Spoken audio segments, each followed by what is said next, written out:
Video like जरूर कर लीजिए और ऐसे वीडियो लगातार फ्री में पाने के लिए चैनल को तुरंत सब्सक्राइब कर लीजिए और बेल आइकन को जरूर टैप कर लीजिए ताकि आगे भी सारे वीडियो आपको मिलते रहे। यूट्यूब में फॉलो करते हैं तो प्लीज ये वाला फ्री टेलीग्राम चैनल जरूर ज्वाइन कर लीजिएगा। सारे नोटिफिकेशन सारे अपडेट यहीं पे आते हैं, ध्यान रखिएगा। नमस्कार दोस्तों, स्वागत है आपका स्टडी फॉर सिविल सर्विसेज में। यहाँ पे एससीएस डेली क्विज में हम जो एमसीक्यू सीरीज देख रहे हैं वीडियो फॉर्मेट में, उसमें आज 25 मार्च के क्वेश्चंस को सॉल्व करेंगे। ठीक है, हमारा पहला प्रश्न है कि भारत ने किस वर्ष में परिवार नियोजन के लिए एक राष्ट्रीय कार्यक्रम आरंभ किया था। ठीक है, तो national programme for family planning शुरू किया गया था आज़ादी के बाद 1952 में। ठीक है, क्योंकि उस समय हमारे पास देश में रिसोर्सेज बहुत कम थे, देश नया नया आज़ाद हुआ था, है ना, चीज़ें बहुत कम थी और उस प्रपोर्शन में जनसंख्या हमारी ज़्यादा थी। तो वहाँ पे जो है इस चीज़ को कंट्रोल करने के लिए 1952 देखिए पहले से टिक हुआ है। ठीक है, तो बी ऑप्शन हमारा इस पर्टिकुलर क्वेश्चन में करेक्ट है। अगला देखेंगे, सितंबर 2021 तक की स्थिति के अनुसार चेक बुक सुविधा युक्त डाक घर बचत खाते हेतु न्यूनतम आवश्यक शेष राशि निम्न में से कितनी निर्धारित है। ठीक है, तो जैसे कि हम बैंक्स में ये आपका जो चेक बुक सुविधा वाला एक जो सेविंग्स अकाउंट खोलते हैं, ठीक है, तो ऐसे कुछ बैंक में जो है मिनिमम बैलेंस रखना पड़ता है, अदरवाइज देखेंगे तो उसमें जीरो बैलेंस पे होते हैं वो। ठीक, परंतु अगर जो डाक जो हमारे पोस्ट ऑफिस वाले ऐसे ये सेविंग्स अकाउंट्स होते हैं, तो उसमें अगर आपको चेक बुक सुविधा वाला जो अकाउंट चाहिए तो इसमें निर्धारित राशि है 500 रुपये। ठीक है, ऑप्शन ए।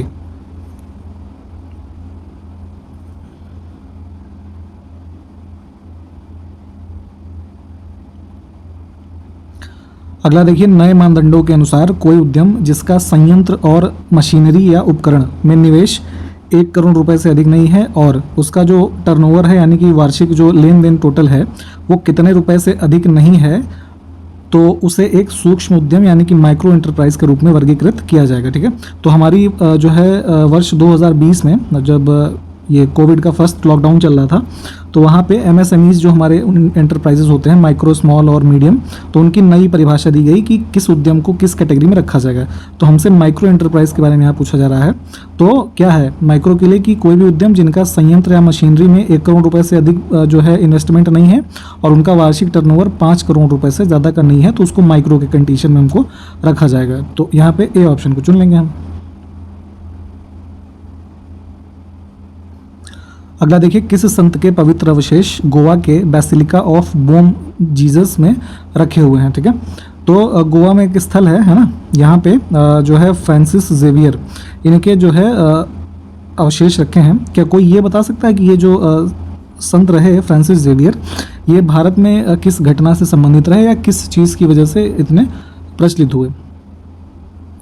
अगला देखिए, भारत सरकार द्वारा बैंकों, डाकघरों, सीएससी यानी कि जो कॉमन सर्विस सेंटर्स इस्टेब्लिश किए जाते हैं, जैसे आपने देखे होंगे जहाँ पे ये गवर्नमेंट जितने भी डॉक्यूमेंटेशन या इस तरह की चीज़ें हैं अवेलेबल होती हैं, तो इन्हें जैसे सभी प्रदाताओं में से किसी भी वित्तीय सेवा संपर्क बिंदु का पता लगाने के लिए नागरिक अभिकेंद्रित एक प्लेटफॉर्म प्रदान करने हेतु निम्न में से कौन सा मोबाइल एप्लीकेशन विकसित किया गया है। ठीक है, तो देखेंगे तो इन सभी जो हमारे ये सेंटर्स लिखे हुए हैं, banks, post offices, common service centre, है ना, तो इन सब का जो है एक इंफॉर्मेशन और सिटीजन्स के लिए एक बेहतर एक्सेस हो सके, है ना, तो एक मोबाइल एप्लीकेशन इसके लिए विकसित किया गया है। इसका नाम है जन धन दर्शक। ऑप्शन ए करेक्ट है।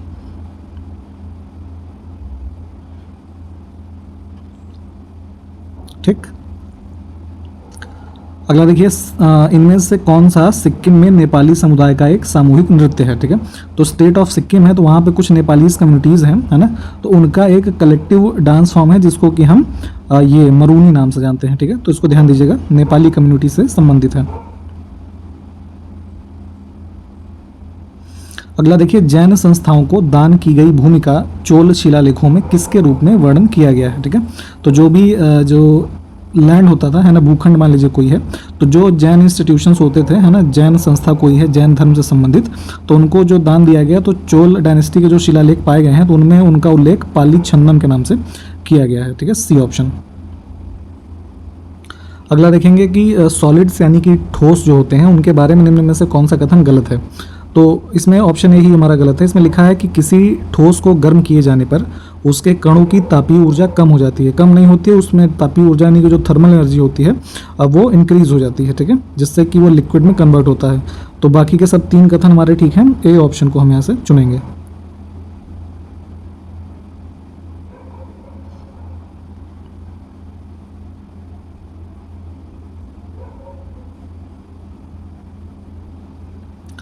अगला देखेंगे कि इनमें से किस स्थल में स्थित यूनेस्को की विश्व धरोहर स्थल में सम्मिलित 9 हिंदू मंदिर और एक जैन मंदिर है। ठीक है, तो यहाँ पे जो पत्तडकल है ये वर्तमान में जो कर्नाटक स्टेट है वहाँ पे स्थित। तो यहाँ पे एक ग्रुप ऑफ 10 टेम्पल्स है जिसमें कि 9 हिंदू मंदिर हैं और एक जैन मंदिर है। ठीक है, तो इनको यूनेस्को के द्वारा वर्ल्ड हेरिटेज साइट के रूप में रिकॉग्नाइज किया गया था 1987 में। तो उसी के बारे में यहाँ पूछा जा रहा है, ए ऑप्शन करेक्ट है।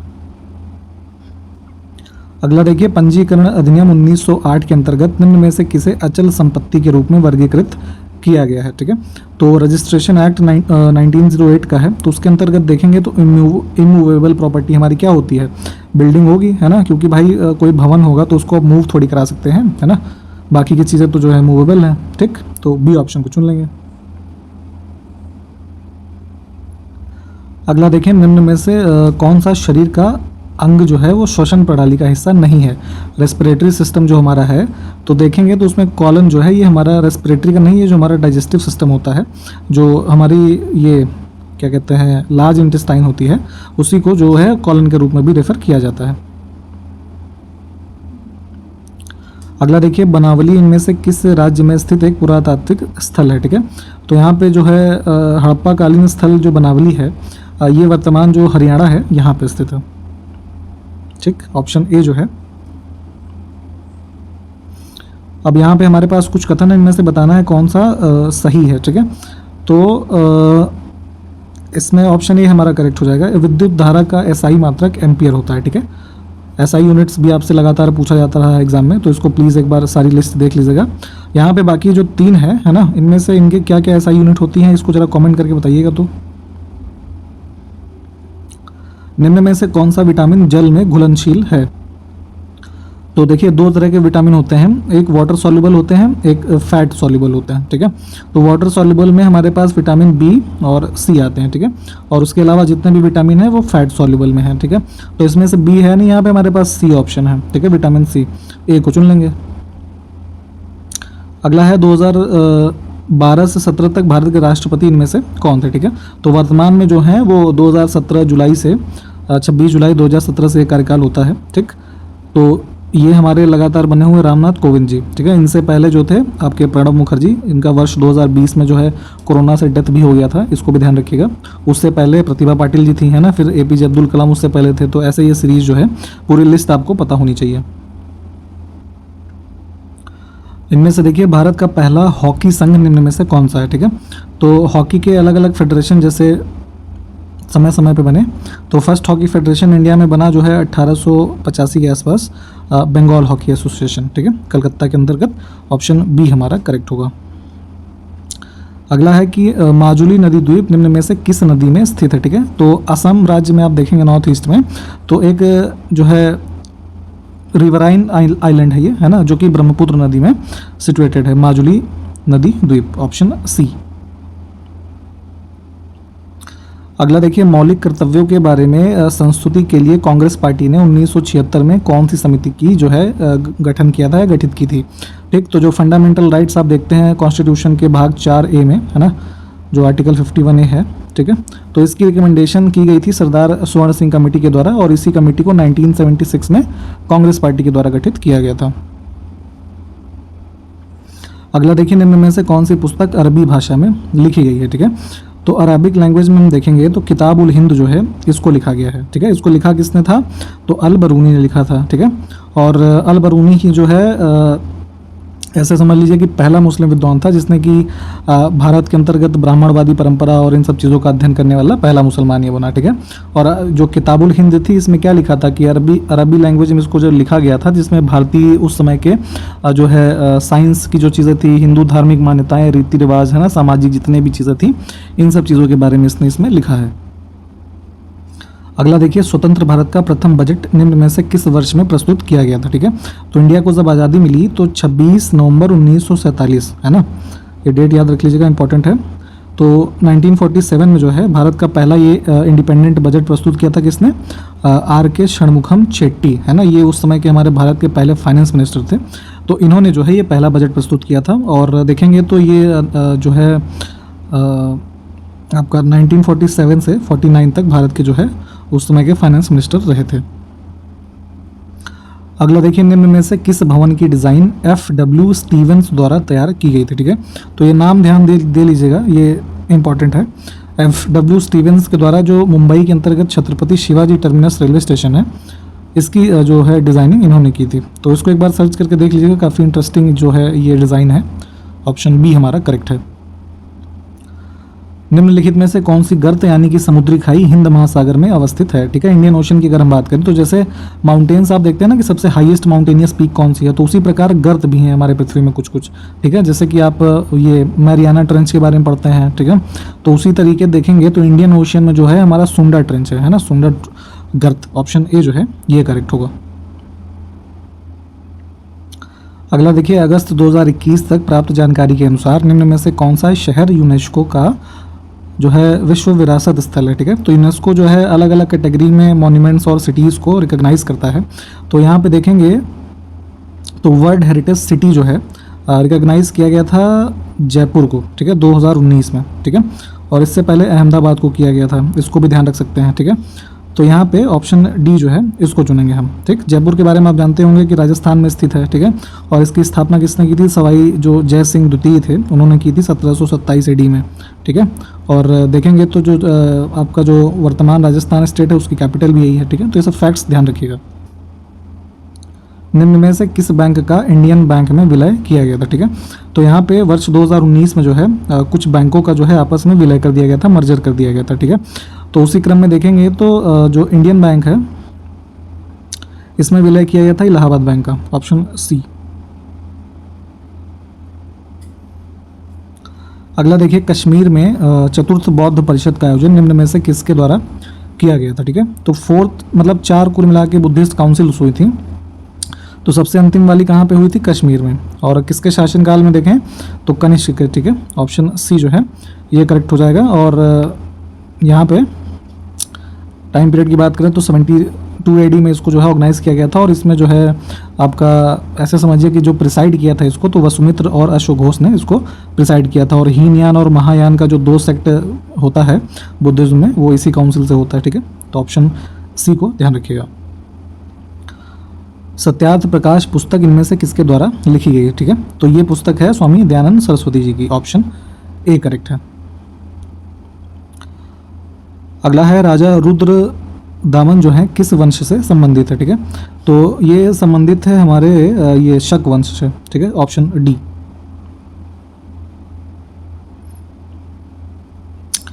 भारतीय संस्कृति में निम्न में से किस देवी को वीणा नामक संगीत वाद्ययंत्र धारण करने वाली देवी माना जाता है, ठीक है। तो वीणा वादिनी भी इनको कहा जाता है। आपने अगर सरस्वती माँ की फोटो देखी है, ठीक है, तो ये जो है वीणा धारण करने वाली देवी होती हैं। वीणा वादन करते हुए इनको चित्र में दर्शाया जाता है। ऑप्शन बी जो है ये करेक्ट होगा।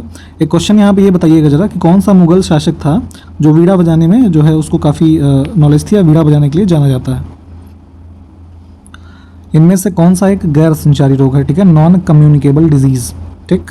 तो देखिए, मिर्गी की जो बीमारी है ना, एपिलेप्सी, तो ये एक तरीके से जो है हेरिडेटरी समझ लिए इसको, है ना। बाकी के यहाँ कॉलरा, स्मॉल पॉक्स और ट्यूबरकुलोसिस जो है ये सब कम्युनिकेबल डिजीजेज हैं।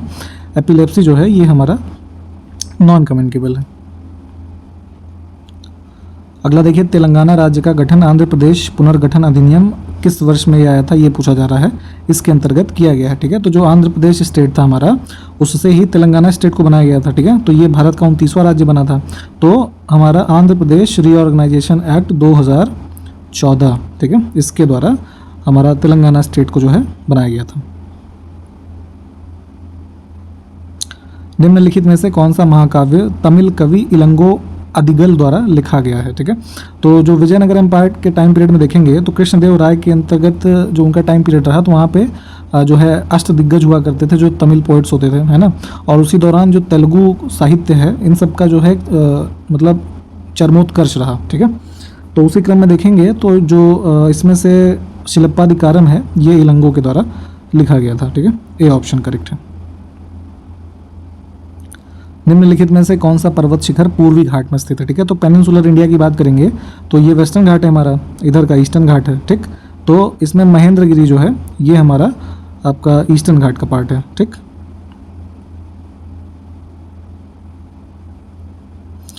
अगला देखेंगे कि गौड़िया डांस फॉर्म जो है, गौड़िया नृत्य भारत के किस भाग का एक शास्त्रीय नृत्य है, ठीक है।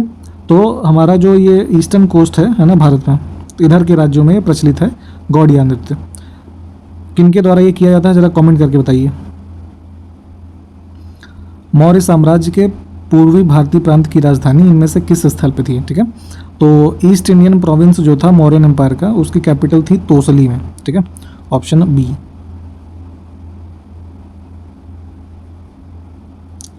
अगला देखिए, स्वराज पार्टी का गठन 1923 में किसके द्वारा किया गया था, जो इसके सचिव बने, ठीक है, सेक्रेटरी बने।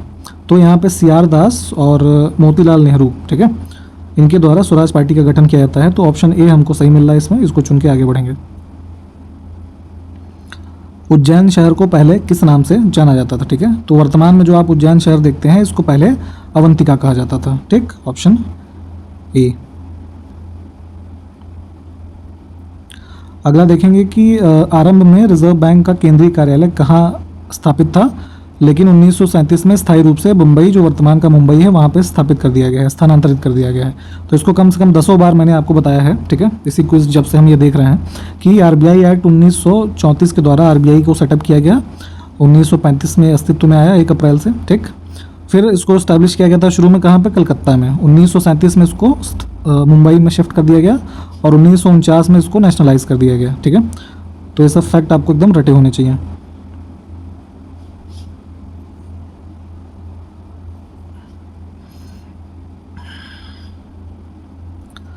अगला देखिए, पार्श्वनाथ इनमें से कौन से नंबर के जैन तीर्थंकर थे, ठीक है। तो जैन धर्म में तीर्थंकर हुए, है ना। तो पार्श्वनाथ जी जो थे ये हमारे 23वें जैन तीर्थंकर थे, ठीक है, ऑप्शन डी। निम्न में से कौन सा भारत के पश्चिमी तट पर स्थित एक प्रमुख बंदरगाह है, ठीक है। जो है वेस्ट कोस्ट की बात हो रही है, ठीक है। तो ऐसे भारत को अगर हम देखेंगे तो ये गुजरात का पार्ट है, ठीक है। तो गुजरात का जो हमारा कच्छ वाला रीजन है, ठीक है, यहाँ पे हमारा कांडला पोर्ट स्थित है और इसको ही एक अन्य नाम इसका जो है मतलब रीनेम कर दिया गया है इसको, ये दीनदयाल पोर्ट अथॉरिटी हो गया इसका नाम, ठीक है। तो कभी दीनदयाल के नाम से भी पूछे तो इसको आपको पता होना चाहिए, ऑप्शन ए। अगला देखिए, शब्द मैन केडिंग का संबंध निम्न में से किस खेल से है, ठीक है। तो मैन केडिंग क्या होता है, क्रिकेट से संबंधित है ये। अभी आईपीएल अगर आप देखते होंगे तो पिछले वर्ष के आईपीएल में रविचंद्रन अश्विन जो है इसकी वजह से चर्चा में रहे थे। जब एक बॉलर बॉलिंग करने लगता है तो इधर मान लीजिए जो नॉन स्ट्राइकर एंड है, तो बैट्समैन बॉल फेंकने से पहले अगर क्रीज छोड़ के चलने लगता है रन लेने के लिए, तो अगर बॉलर बॉल फेंकने के बजाय उस विकेट में लगा देता है तो यहाँ पे इसको आउट माना जाता है, इस वाले जो नॉन स्ट्राइकर बैट्समैन है। तो इसी घटना को मैन केडिंग बोला जाता है, ठीक, ध्यान रखिएगा इसको भी। निम्नलिखित में से कौन सा संगठन पंडिता रमाबाई द्वारा आरंभ किया गया था, ठीक है। तो 19वीं सदी के टाइम पीरियड में देखेंगे तो कई सारे जो हमारे समाज में रिफॉर्म्स लाने के लिए अलग अलग तरीके के इंस्टीट्यूशंस जो है अलग अलग लोगों के द्वारा फाउंड किए गए, ठीक। तो पंडिता रमाबाई जी जो थी, तो देखेंगे महाराष्ट्र के रीजन में तो आर्य महिला समाज, शारदा सदन और मुक्ति मिशन, ठीक है, ये 3 की स्थापना रमाबाई जी के द्वारा की गई थी। और सद्य शोधक समाज जो है इसकी स्थापना ज्योतिबा फुले जी ने की थी, है ना, पुणे में। कब, इसको 1873 उन्होंने फाउंड किया था, ठीक है। तो यहाँ पे 3 चूंकि रमाबाई जी ने किया है तो हम इसमें ई ऑप्शन को चुनेंगे, ठीक है। निम्नलिखित में से कौन सा मामला पारिवारिक न्यायालय अधिनियम 1984 के दायरे में नहीं आता है, ठीक है। तो फैमिली कोर्ट्स एक्ट हमारा एक बना है 1984 में। तो इसके परव्यू में अगर हम देखेंगे तो विवाह का रद्द किया जाना, तलाक लेना, है ना, रिस्टोरेशन ऑफ मैरिटल राइट्स यानी कि दाम्पत्यिक अधिकारों का पुनर्प्रतिष्ठापन, तो ये तीनों घटनाएं जो हैं ये हमारे फैमिली कोर्ट एक्ट में जो है कवर होती हैं। कॉमर्शियल डिस्प्यूट अगर कोई चीज़ है तो वो हमारे इससे संबंधित नहीं है, ठीक है। ऑप्शन डी को हम चुन लेंगे। अगला है कि कालेश्वरम लिफ्ट सिंचाई परियोजना निम्न में से किस नदी पर स्थित एक बहुउद्देशीय सिंचाई परियोजना है, ठीक है। तो ये कालेश्वरम परियोजना जो है ये गोदावरी नदी से संबंधित है, ऑप्शन ए करेक्ट हो जाएगा हमारा। भारत की जनगणना 2011 के अनुसार निम्न में से किस राज्य में प्रति 1000 पुरुषों पर महिलाओं की संख्या सर्वाधिक थी, ठीक है। तो सेंसस अभी हम 2011 वाला ही फॉलो कर रहे हैं। तो सबसे ज़्यादा जो है सेक्स रेशियो था, number of females more than 1000 males, ये था केरल में। ऑप्शन ए जो है ये हमारा करेक्ट है इसमें। 1084 सेक्स रेशियो था यहाँ पे प्रति 1000 पुरुष पे, इसको ध्यान रखिएगा। अगला देखिए, डॉक्टर भीमराव अम्बेडकर साहब को किस वर्ष में भारत रत्न प्रदान किया गया था? ठीक है, तो भारत का जो सर्वोच्च नागरिक सम्मान है भारत रत्न, अम्बेडकर साहब को मिला था 1990 में, ऑप्शन बी।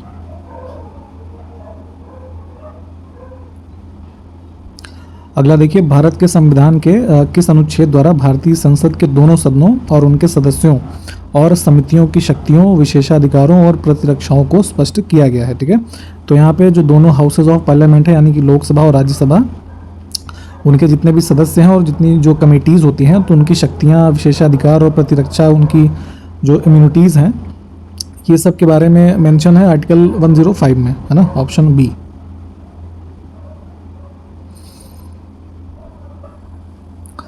अगला देखिए, प्रधानमंत्री रोजगार प्रोत्साहन योजना का कार्यान्वयन किस मंत्रालय द्वारा किया जाता है? ठीक है, तो यहाँ पे जो है युवाओं के बीच एम्प्लॉयमेंट जनरेशन और इन सभी चीज़ों के लिए इस स्कीम को शुरू किया गया था। अगस्त 2016 से ये ऑपरेटिव थी। ठीक है, और इसका कार्यान्वयन यानी कि इम्प्लीमेंटेशन जो है ये हमारा लेबर और एम्प्लॉयमेंट मिनिस्ट्री जो है ये करती है। तो सी ऑप्शन जो है करेक्ट है। अगला देखिए, धर्मनिरपेक्ष शब्द को किस संवैधानिक संशोधन अधिनियम द्वारा भारत के संविधान की प्रस्तावना में जोड़ा गया था? तो शायद पिछले वीडियो में भी आपको बताया था कि सेक्युलर, सोशलिस्ट और इंटेग्रिटी, ये तीनों शब्द जो हैं हमारे 42वें संशोधन से ऐड किए गए हैं। अगला है कि किसी भी गैस का तापमान बढ़ाने पर उसमें ध्वनि की गति पर क्या प्रभाव पड़ेगा? ठीक है, तो मान लीजिए कि कोई गैस है ना, उसका टेम्परेचर आप बढ़ाएंगे, हीट करेंगे, तो मॉलिक्यूल्स जो हैं उनमें स्पीड बढ़ेगी, मतलब हीट होंगे तो उनकी जो है गति बढ़ जाएगी, तो उसमें ध्वनि की गति जो है इंक्रीज होगी, है ना। ऑप्शन सी जो है ये करेक्ट होगा। और इसी प्रश्न के साथ वीडियो भी समाप्त करेंगे। अगले वीडियो में मिलते हैं। नमस्कार, जय हिंद।